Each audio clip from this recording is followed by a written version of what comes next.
नमस्कार किसान साथियों, मेरा नाम रजत कुमार है। एमएससी एग्रीकल्चर एग्री एडवाइजर एमएमएसएस के केरता अंबिकापुर में गन्ना विभाग में कार्यरत हूँ।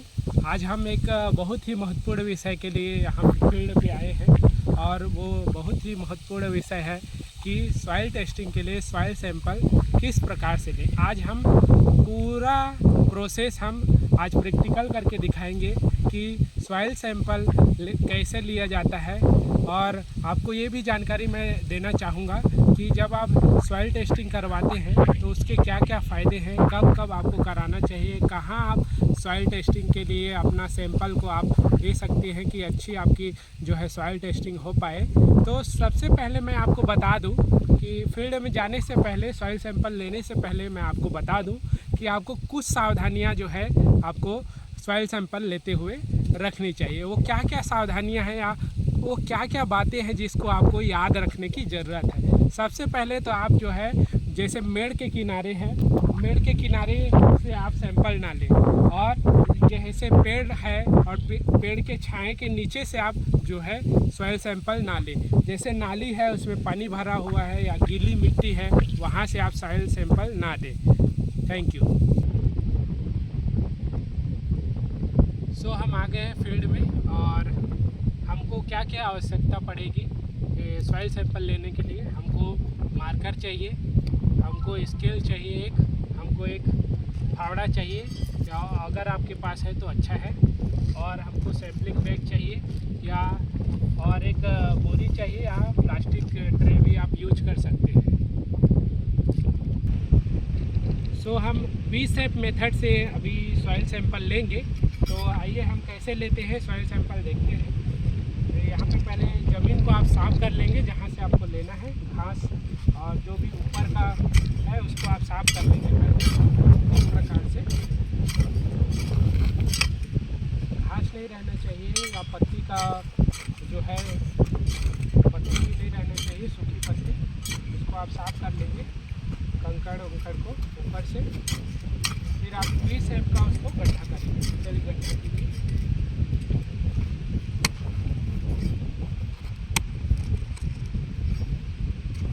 दोनों तरफ से जो है दो दो बार मार के हम V-शेप का गड्ढा लेंगे।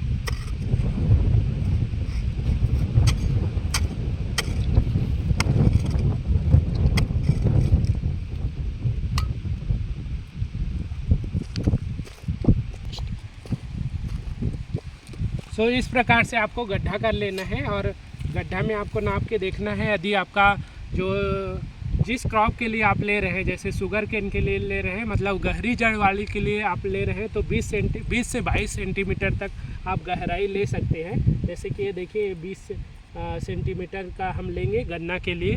और यदि आप गेहूं के लिए, धान के लिए लेंगे तो आप उसमें 15 सेंटीमीटर तक आप गड्ढा ले सकते हैं।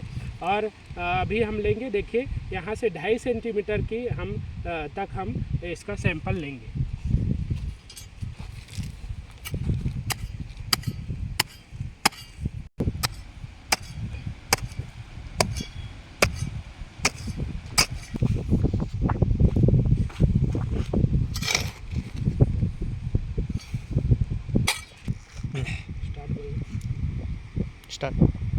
सो ये हमने 8 जगह की मिट्टी, 1 एकड़ से 8 जगह का जो है हमने सैंपल लिया है। 8 स्पॉट से हमने सैंपल लिया है और सभी को हमने ये मिलाएंगे।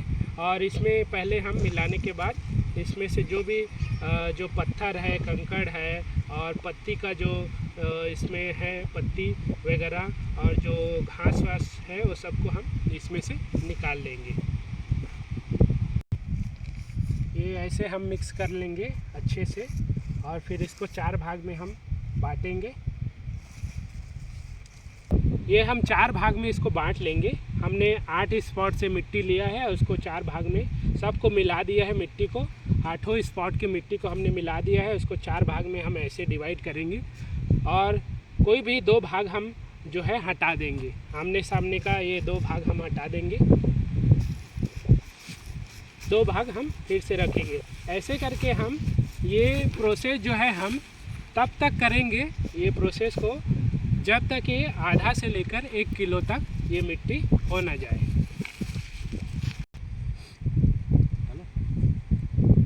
सो इस प्रकार से हम आधा से 1 किलो तक मिट्टी हम इस प्रकार से अलग करने के द्वारा हम जो है इसमें फिर पॉलीथीन बैग में उसको डाल लेंगे। सो इस प्रकार से हम पॉलीथीन बैग में सैंपल आधा से 1 किलो तक ले लेंगे। उसके बाद हमको क्या करना है, इसमें टैग करना है। आप मार्कर से इसमें किसान का नाम लिख सकते हैं और कौन से गांव से है वो लिख सकते हैं। उसके साथ ही आप अंदर में इसके पॉलीथीन के अंदर जैसे ऐसे टैग आप बना सकते हैं। उसमें किसान का नाम, उसके पिता का नाम, कौन से डेट पे आप सैंपल लिए हैं, किसान का एड्रेस क्या है, ज़मीन का खसरा नंबर क्या है, मोबाइल नंबर क्या है, आधार नंबर क्या है, और पहले कौन सा क्रॉप वो ज़मीन पे लिए थे और उसके बाद जो आगे वो नए सीजन में वो क्रॉप लेना चाहते हैं, वो सब को आप ऐसे लिख के जो है इसमें कागज़ में फिर अंदर डाल देना है। ये हम टैग हम इसमें डाल देंगे इस प्रकार से।